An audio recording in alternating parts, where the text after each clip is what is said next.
तो हेलो दोस्तों, आप सभी कैसे हैं। आशा करते हैं कि आप सभी अच्छे होंगे। बात करेंगे सीटेट दिसंबर 2024 के लिए सीडीपी की। और ये सीडीपी का जो है सेकंड चैप्टर रहेगा, जो कि मोस्ट इम्पोर्टेंट है। हर बार जो है इससे एग्ज़ाम के अंदर जो है क्वेश्चन पूछे जाते हैं। और ये सिर्फ सीटेट के लिए नहीं, बल्कि जो अदर स्टेट के जो टीचर एलिजिबिलिटी एग्ज़ाम होते हैं उनके अंदर भी जो है इससे काफ़ी सारे क्वेश्चन जो है पूछे जाते हैं। तो मोस्ट इम्पोर्टेंट टॉपिक रहेगा ये। और इससे पहले का जो चैप्टर है हम बना चुके हैं, वो आप यूट्यूब चैनल पर जाकर, जो हमारे जो यूट्यूब चैनल है उसके ऊपर जाकर देख सकते हैं। तो चलिए शुरू करते हैं। ये है हमारा चैप्टर नंबर 2 सीटेट दिसंबर 2024 के लिए सीडीपी से। और इसके अंदर हम कार्ल यूंग और क्रैचमर का व्यक्तित्व वर्गीकरण और उसके अंतर की खोज को पढ़ेंगे और समझेंगे। तो एक एक लाइन को, एक एक जो पॉइंट है उसको आपने अच्छे से समझना है, ताकि आपकी तैयारी अच्छे तरीके से हो सके। तो चलिए शुरू करते हैं। सबसे पहले बात करते हैं कि व्यक्तित्व जो है वो व्यक्तित्व को भावनात्मक, संज्ञानात्मक और व्यवहारिक गुणों के संयोजन के रूप में जो है परिभाषित किया जाता है, जो किसी व्यक्ति की विशेषता है। जबकि व्यक्तित्व की कोई एक परिभाषा नहीं होती है। ऐसा हम क्या है कि एक जो है तरीके से बोल सकते हैं कि व्यक्तित्व की एक निश्चित कोई परिभाषा नहीं होती है। ऐसे कई अलग अलग सिद्धांत और मॉडल है जो इसे समझाने का प्रयास करते हैं। सबसे लोकप्रिय और प्रभावशाली सिद्धांतों में से दो जो है फेमस रहे हैं, दो जो है मोस्ट इम्पोर्टेंट रहे। एक है हमारा कार्ल यूंग और दूसरा है हमारा अर्नेस्ट क्रैचमर के व्यक्तित्व वर्गीकरण का सिद्धांत। तो दोनों के जो है हम डिस्कस करेंगे इसके अंदर, इस चैप्टर के अंदर। तो एक एक पॉइंट को आपने ध्यान से समझना है। आगे देखते हैं इसमें। तो जो हमारा कार्ल यूंग हुए हैं, तो उन्होंने इसके बारे में क्या कहा है, व्यक्तित्व के बारे में, व्यक्तित्व के वर्गीकरण के बारे में क्या कहा है। तो कार्ल यूंग का व्यक्तित्व का वर्गीकरण, या जिसको आप बोल सकते हैं टाइपोलॉजी, ये 3 मूलभूत आयामों पर आधारित है। 3 मूलभूत आयाम कौन से हैं, 3 मूलभूत जो इसके पार्ट्स हैं वो कौन से हैं। तो इसके अंदर सबसे पहले आता है बहिर्मुखता या बनाम अंतर्मुखता। तो बहिर्मुखता या फिर अंतर्मुखता। उसके बाद दूसरा आता है संवेदन बनाम अंतर्ज्ञान, और तीसरा आता है सोच बनाम भावना। तो ये 3 जो है टाइपोलॉजी या फिर कह सकते हैं कार्ल यूंग के व्यक्तित्व वर्गीकरण के पॉइंट्स है। 3 आयाम है, जिसमें बहिर्मुखता बनाम अंतर्मुखता, संवेदन बनाम अंतर्ज्ञान और सोच बनाम भावना आते हैं। अब कार्ल यूंग के अनुसार अगर बात करें तो लोग या तो बहिर्मुखी या फिर अंतर्मुखी होते हैं, जिसका अर्थ होता है कि वे या तो बाहरी दुनिया या आंतरिक दुनिया पर ध्यान केंद्रित करना पसंद करते हैं। वे या तो संवेदनशील या सहज होते हैं, जिसका अर्थ यह रहता है कि वे या तो तथ्यों या संभावनाओं पर ध्यान केंद्रित करना पसंद करते हैं। तो ये है बहिर्मुखी और अंतर्मुखी के बारे में। अंत में वे या तो सोच रहे हैं या महसूस कर रहे हैं, जिसका अर्थ यह है कि वे या तो तर्क या भावना पर ध्यान केंद्रित करना पसंद करते हैं। कार्ल यूंग का मानना था कि इन 3 आयामों का उपयोग लोगों को 8 अलग अलग प्रकारों में वर्गीकृत करने के लिए किया जा सकता है। तो ये है बहिर्मुखता और अंतर्मुखता। उसके बाद या फिर बाकी के जो संवेदन और अंतर्ज्ञान या सोच बनाम भावना, तो इसका जिक्र जो है इस तरीके से कार्ल यूंग ने किया है। इसको आप दोबारा भी रिपीट कर सकते हैं। तो इसमें हम क्या देखते हैं कि जिसका अर्थ यह है कि वे या तो बाहरी दुनिया या अंतर दुनिया पर ध्यान केंद्रित करना पसंद करते हैं। वे या तो संवेदनशील या सहज होते हैं, जिसका अर्थ यह है कि वे या तो तथ्यों या संभावनाओं पर ध्यान केंद्रित करना पसंद करते हैं। और अंत में वे या तो सोच रहे हैं या महसूस कर रहे हैं, जिसका अर्थ है कि वे या तो तर्क या भावना पर ध्यान केंद्रित करना पसंद करते हैं। कार्ल यूंग का मानना था कि इन तीनों आयामों का उपयोग लोगों को 8 अलग अलग प्रकारों में वर्गीकृत करने के लिए किया जा सकता है। उसके बाद थोड़ा अर्नेस्ट क्रैचमर के बारे में जान लेते हैं कि उन्होंने व्यक्तिगत वर्गीकरण को किस प्रकार से दिखाया है या बताया है। तो अर्नेस्ट क्रैचमर का जो व्यक्तिगत वर्गीकरण है, व्यक्तित्व वर्गीकरण है, वो 2 मूलभूत आयामों पर आधारित है। जैसे कि कार्ल यूंग का था 3 मूलभूत आयामों के ऊपर। तो अर्नेस्ट क्रैचमर के 2 मूलभूत आयाम कौन से हैं? पहला है साइक्लोथाइमिया और दूसरा है सीजोथाइमिया। तो क्रैचमर के अनुसार क्या रहता है कि लोग या तो साइक्लोथाइमिक या फिर सीजोथाइमिक होते हैं, जिसका अर्थ यह रहता है कि वे या तो शारीरिक गतिविधियों या बौद्धिक गतिविधियों पर ध्यान केंद्रित करना पसंद करते हैं। उनका मानना था कि किनका, अर्नेस्ट क्रस्टमर का। उनका मानना था कि इन दो आयामों का उपयोग लोगों को 4 अलग अलग प्रकारों में वर्गीकृत करने के लिए किया जा सकता है। उसके बाद बात करते हैं कार्ल यूंग और क्रस्टमर के दोनों की अगर हम कंपैरिजन करें तो किस प्रकार से हम उसको देख सकते हैं। तो कार्ल यूंग और क्रस्टमर जो है दोनों के व्यक्तित्व का वर्गीकरण लोकप्रिय और प्रभावशाली रहा है। दोनों ही इम्पोर्टेंट जो है सिद्धांत रहे हैं। दोनों ने जो है, एक ने 3 आयामों की बात की है, एक ने 2 आयामों की बात की है, लेकिन दोनों के बीच कुछ मुख्य अंतर हैं। अब दोनों के बीच में कंपैरिजन अगर हम करते हैं तो वो मुख्य अंतर निकल के आता है। तो कार्ल यूंग की टाइपोलॉजी 3 मूलभूत आयामों पर आधारित है, जैसा कि हमने ऊपर पढ़ा भी है, समझा भी है, जबकि क्रस्टमर की टाइपोलॉजी 2 पर आधारित रहती है। और जो कार्ल यूंग है, तो कार्ल यूंग के अंदर क्या है कि टाइपोलॉजी जो है, कार्ल यूंग की जो टाइपोलॉजी है उसमें लोगों को जो है 8 अलग अलग प्रकारों में वर्गीकृत करती है ये, जबकि क्रस्टमर लोगों के 4 जो है प्रकारों के अंदर वर्गीकृत करती है। क्रस्टमर की जो थ्योरी है, जो आयाम है, वो 4 के अंदर क्या है कि प्रकारों के अंदर वर्गीकृत उसको करती है। उसके बाद इसके अतिरिक्त कार्ल यूंग की टाइपोलॉजी इस बात पर ध्यान केंद्रित करती है कि लोग बाहरी और आंतरिक दुनिया के साथ कैसे बातचीत करना पसंद करते हैं, जबकि क्रस्टमर इस बात पर ध्यान केंद्रित करते हैं कि लोग शारीरिक बौद्धिक गतिविधियों के साथ कैसे बातचीत करना पसंद करते हैं। व्यक्तित्व जो है वो एक जटिल अवधारणा मानी गई है, जिसका मनोवैज्ञानिकों द्वारा सदियों से अध्ययन किया जा रहा है। 2 सबसे महत्वपूर्ण यहाँ पर प्रमुख व्यक्तित्व सिद्धांतकारों, जिनका अभी हमने जिक्र किया, कार्ल यूंग और अर्नेस्ट क्रस्टमर ने व्यक्तित्व के वर्गीकरण विकसित किए जो आज भी मनोविज्ञान के अंदर क्या है, मनोविज्ञान को प्रभावित करते हैं। और इस लेख के अंदर या फिर इसके अंदर क्या है कि टॉपिक के अंदर क्या है कि हम कार्ल यूंग और क्रस्टमर के व्यक्तित्व वर्गीकरण का विस्तार से पता लगाएंगे। सबसे पहले कार्ल यूंग के व्यक्तित्व वर्गीकरण को हम डिस्कस करते हैं। तो कार्ल यूंग, एक एक पॉइंट को आपने ध्यान से समझना है क्योंकि इंपॉर्टेंट पॉइंट है, कहीं से भी कोई भी क्वेश्चन जो है एग्जाम के अंदर पूछा जा सकता है। तो कार्ल यूंग एक स्विस मनोचिकित्सक थे जो आधुनिक मनोविज्ञान के संस्थापक पिताओं में से एक थे, और यूंग ने व्यक्तित्व का एक वर्गीकरण विकसित किया जो कि उनके आर्केटाइप्स के सिद्धांत पर आधारित है। यूंग के अनुसार क्या है कि मानव मानस 3 भागों से बना है।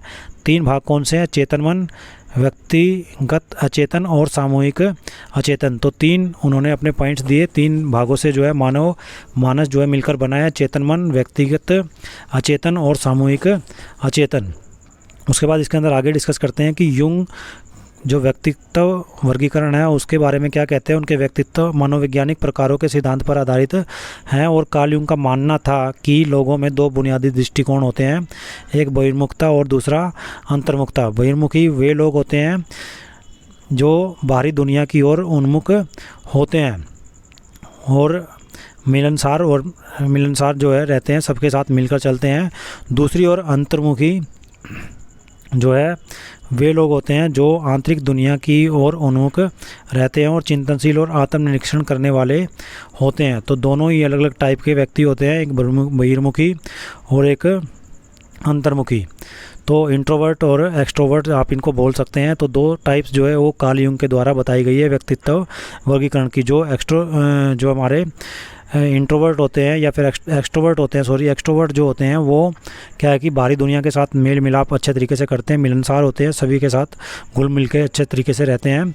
और जो अंतर्मुखी होते हैं वो क्या है कि चिंतनशील होते हैं, खुद में खोए रहते हैं और आत्मनिरीक्षण करते रहते हैं। तो ये दोनों पॉइंट आपके लिए इम्पोर्टेंट रहेंगे। उसके बाद कार्ल यूंग का यह भी मानना था कि 4 बुनियादी कार्य जिनका उपयोग लोग दुनिया को समझने और समझाने के लिए करते हैं। उसमें एक संवेदना है, एक अंतर्ज्ञान है, सोच है और भावना है। तो ये 4 जो है इंपॉर्टेंट पॉइंट, इसको आपने मान के चलना है क्योंकि इसके अंदर जो बुनियादी कार्य है ये 4 कार्ल यूंग के द्वारा बताए गए हैं जिनका उपयोग लोग क्या है कि दुनिया को समझने और समझाने में करते हैं। तो इसमें संवेदना आ गई, अंतर्ज्ञान आ गया, सोच आ गया और भावना आ गई।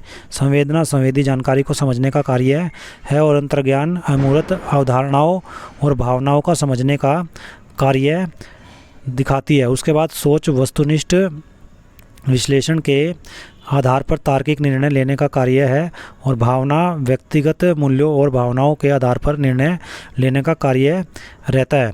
उसके बाद इन दो आयामों के अगर हम जिक्र करते हैं, बात करते हैं बहिर्मुखता और अंतर्मुखता, मतलब कि एक्सट्रोवर्ट और इंट्रोवर्ट, तो और 4 कार्य जो संवेदना, अंतर्ज्ञान, सोच और भावना का उपयोग करके कार्ल युंग ने 8 मनोवैज्ञानिक प्रकारों की पहचान की है। और ये 8 मनोवैज्ञानिक प्रकार आपके लिए इम्पोर्टेंट है, मोस्ट इम्पोर्टेंट है, जिनको आपको समझना अच्छे तरीके से ज़रूरी है।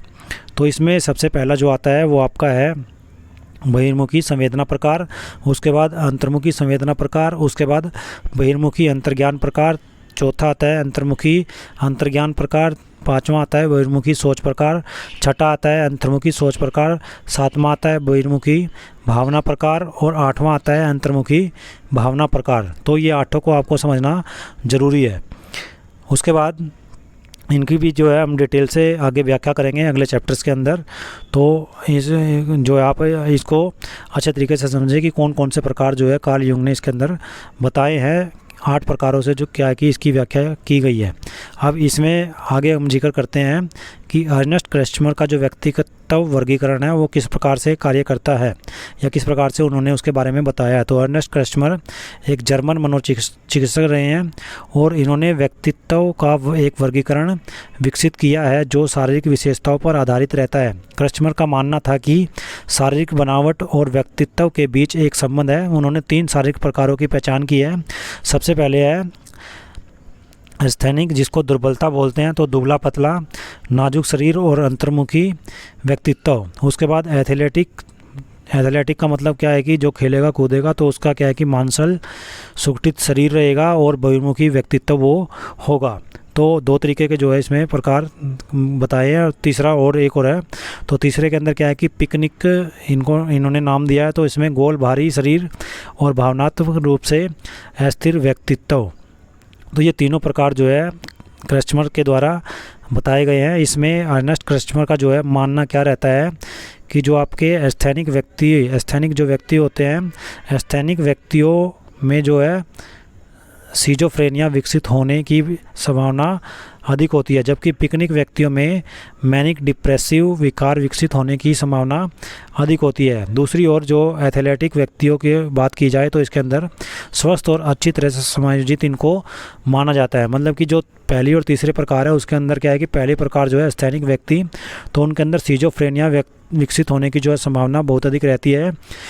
तीसरा जो प्रकार है पिकनिक व्यक्ति, जिसमें गोल भारी शरीर और भावनात्मक रूप से अस्थिर व्यक्तित्व होता है, इसके अंदर मैनिक डिप्रेसिव विकार होने की संभावना, विकसित होने की संभावना अधिक होती है। दूसरी ओर बात की जाए जो दूसरी टाइप है वो है एथलेटिक व्यक्तियों की, तो ये स्वस्थ और अच्छी तरह से समायोजित इनको अर्नेस्ट क्रेस्टमर के द्वारा माना गया है। अब थोड़ा सा तुलना, जो कंपैरिजन हम पहले भी बात कर रहे तो दोनों के बीच की तुलना कर लेते हैं कि कार्ल युंग और अर्नेस्ट क्रेस्टमर के व्यक्तित्व वर्गीकरण की तुलना किस प्रकार से की जाए। तो युंग का जो व्यक्तित्व वर्गीकरण है मनोवैज्ञानिक कारकों पर आधारित है, जबकि क्रेस्टमर का जो वर्गीकरण है वो शारीरिक कारकों पर आधारित है। तो युंग जो है वो मनोवैज्ञानिक कारकों पर आधारित जो है मानते हैं, और जो अर्नेस्ट क्रेस्टमर है उसका वर्गीकरण जो है व्यक्तित्व वर्गीकरण वो शारीरिक कारकों पर आधारित वो मानते हैं। युंग का जो है वर्गीकरण को व्यापक रूप से अपनाया गया है और आज भी व्यक्तित्व परीक्षण और शोध में इसका उपयोग किया जाता है। दूसरी ओर क्रेस्टमर के वर्गीकरण को व्यापक रूप से स्वीकार नहीं किया गया है और इसके अनुभवजन्य साक्ष्य की कमी के कारण इसकी आलोचना भी की गई है। तो दोनों में इस तरीके से थोड़ा सा कंपैरिजन हम कर सकते हैं या देखने को मिलते हैं कि एक ने व्यक्तिगत परीक्षण व्यक्तित्व वर्गीकरण का क्या है कि शारीरिक रूप को दिखाया है, एक ने व्यक्तित्व वर्गीकरण के मनोवैज्ञानिक कारकों का जिक्र किया है। उसके बाद निष्कर्ष की बात करते हैं। तो निष्कर्ष के अंदर क्या रहेगा, तो निष्कर्ष में युंग और अर्नेस्ट क्रेस्टमर के व्यक्तित्व वर्गीकरण में व्यक्तित्व को समझने के 2 अलग अलग दृष्टिकोण हैं और युंग का वर्गीकरण मनोवैज्ञानिक कारकों पर केंद्रित है, जबकि क्रेस्टमर का वर्गीकरण शारीरिक कारकों पर केंद्रित है। जैसा कि अपने ऊपर भी बात की है, दोनों वर्गीकरणों की अपनी ताकत और कमजोरियाँ रहती हैं। यह मनोवैज्ञानिकों पर निर्भर करता है कि वे तय करें कि उनके शोध के लिए कौन सा दृष्टिकोण अधिक उपयुक्त रहेगा। उसके बाद इसके मोस्ट इम्पोर्टेंट कुछ MCQs भी मैंने लिए हैं, तो उनका भी थोड़ा सा एक बार नज़र मार लेते हैं, उन पर देख लेते हैं, ध्यान दे लेते हैं। तो सबसे पहला जो क्वेश्चन है वो पूछा गया है, युंग और अर्नेस्ट क्रेस्टमर का व्यक्तित्व वर्गीकरण, व्यक्तित्व की परिभाषा क्या है। इसके अंदर ऑप्शन ए दिया है शारीरिक संज्ञानात्मक व्यवहारिक गुणों का संयोजन जो किसी व्यक्ति, ये पहले क्वेश्चन जो है आ चुके हैं एग्जाम के अंदर, वहीं से हमने इनको लिया है। तो इसमें यूंग और क्रस्टमर का व्यक्तित्व वर्गीकरण, व्यक्तित्व की परिभाषा क्या है? तो सबसे पहला ऑप्शन शारीरिक, संज्ञानात्मक, व्यवहारिक गुणों का संयोजन जो किसी व्यक्ति की विशेषता है। और बी ऑप्शन है भावनात्मक, संज्ञानात्मक, व्यवहारिक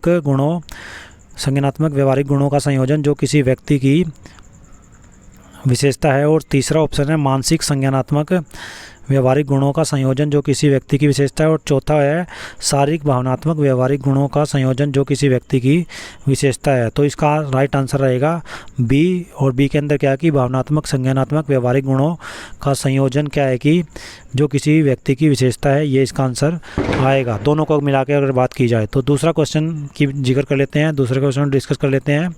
तो इसके अंदर क्या है कि निम्नलिखित में से कौन सा यूंग के व्यक्तित्व वर्गीकरण की मूलभूत आयाम नहीं है? सबसे पहला है बहिर्मुख बनाम अंतर्मुखता, ये तो आता ही है। उसके बाद संवेदन बनाम अंतर्ज्ञान, ये भी आता है। सोचना बनाम महसूस करना, ये भी आता है। उसके बाद साइक्लोथाइमिया और स्कीजोथाइमिया, तो ये स्कीजोथाइमिया, साइक्लोथाइमिया ये जो है अर्नेस्ट क्रस्टमर के हैं।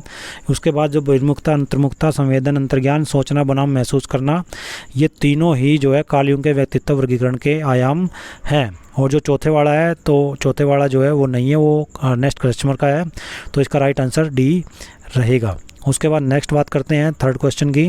तो थर्ड क्वेश्चन में क्या है कि यूंग की टाइपोलॉजी लोगों को कितने प्रकार के व्यक्तित्वों को वर्गीकरण करती है? ए ऑप्शन है हमारा 4, बी 6 और सी 8 और डी 10। ये पहले रिपीट हो चुका है, काफ़ी बार क्वेश्चन जो है पूछा जा चुका है एग्जाम के अंदर।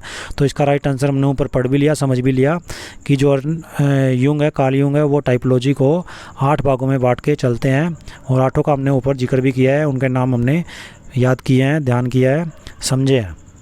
उसके बाद फोर्थ क्वेश्चन है यूंग और क्रस्टमर के व्यक्तित्व वर्गीकरण के बारे में निम्नलिखित में से कौन सा कथन सत्य नहीं है? और इसके ऑप्शन क्या है कि यूंग की टाइपोलॉजी लोगों को 8 अलग अलग प्रकारों में वर्गीकृत करती है, ये बिल्कुल सही है, ये भी हमने ऊपर पढ़ा ही है। क्रस्टमर की टाइपोलॉजी लोगों को 4 अलग अलग प्रकारों में, ये भी बिल्कुल सही है। उसके बाद सत्य नहीं है, ये पता लगाना है। तो यूंग की टाइपोलॉजी इस बात पर ध्यान केंद्रित है कि लोग शारीरिक और बौद्धिक गतिविधियों के साथ कैसे बातचीत करना पसंद करते हैं। उसके बाद क्रस्टमर की टाइपोलॉजी इस बात पर ध्यान केंद्रित करती है कि लोग बाहरी और आंतरिक दुनिया के साथ बातचीत करना पसंद करते हैं। तो इसका सही आंसर रहेगा सी। यूंग की टाइपोलॉजी इस बात पर निर्भर करती है कि लोग शारीरिक और बौद्धिक गतिविधियों के साथ कैसे बातचीत करना पसंद करते हैं। उसके बाद next fifth question most important, जो काफ़ी बार कोई एग्जाम के अंदर पूछा जा चुका है। तो निम्नलिखित में से कौन सा क्रस्टमर के व्यक्तित्व वर्गीकरण का मूलभूत आयाम है? सबसे पहले बहिर्मुखता और बनाम अंतर्मुखता, तो ये तो कार्ल यूंग का है। उसके बाद संवेदन बनाम अंतर्ज्ञान, उसके बाद सोचना बनाम महसूस करना, ये तीनों ही कार्ल यूंग के हैं।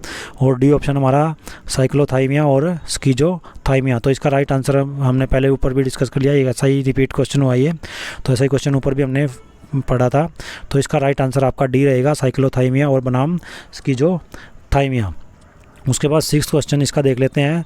तो सिक्स्थ क्वेश्चन के अंदर क्या है कि हमारा निम्नलिखित में से कौन सा यूंग के मनोवैज्ञानिक कार्यों में से एक नहीं है? सबसे पहले संवेदना, अंतर्ज्ञान, सोचना और धारणा। तो इसका राइट आंसर आपको पता ही है, धारणा आएगा, क्योंकि संवेदना, अंतर्ज्ञान और सोचना तीनों ही जो है यूंग के मनोवैज्ञानिक कार्यों में सम्मिलित होते हैं और धारणा इसमें नहीं होता। तो धारणा स्पष्टीकरण यूंग के 4 मनोवैज्ञानिक कार्यों की पहचान की, जिसमें 4 मनोवैज्ञानिक कार्य रिपीट कर देता हूँ मैं आपको, संवेदना, अंतर्ज्ञान, सोच और भावना, ये चारों जो है यूंग के मनोवैज्ञानिक कार्यों की पहचान के अंदर आते हैं। उसके बाद नेक्स्ट क्वेश्चन, 7वां मोस्ट इंपॉर्टेंट क्वेश्चन, जो कई बार एग्जाम के अंदर रिपीट हो चुका है, तो वो है निम्नलिखित में से कौन यूंग के 8 मनोवैज्ञानिक प्रकारों में से एक नहीं है? फर्स्ट है हमारा बहिर्मुखी संवेदना प्रकार, उसके बाद अंतर्मुखी संवेदना प्रकार, और सी बहिर्मुखी धारणा प्रकार, और डी अंतर्मुखी भावना प्रकार। तो इसका जो राइट आंसर है हमारा डी रहेगा, सी रहेगा।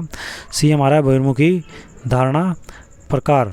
तो ये इसके अंदर क्या रहेगा कि यूंग ने बहिर्मुखता, अंतर्मुखता और संवेदना, अंतर्ज्ञान, सोच और भावना का 4 कार्यों के आधार पर 8 मनोवैज्ञानिक प्रकारों की पहचान की है, इसलिए इसका राइट आंसर रहेगा बहिर्मुखी धारणा प्रकार स्पष्टीकरण।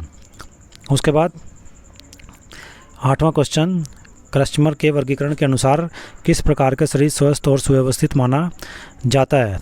तो इसमें दुर्बलता, एथलेटिक, पिकनिक।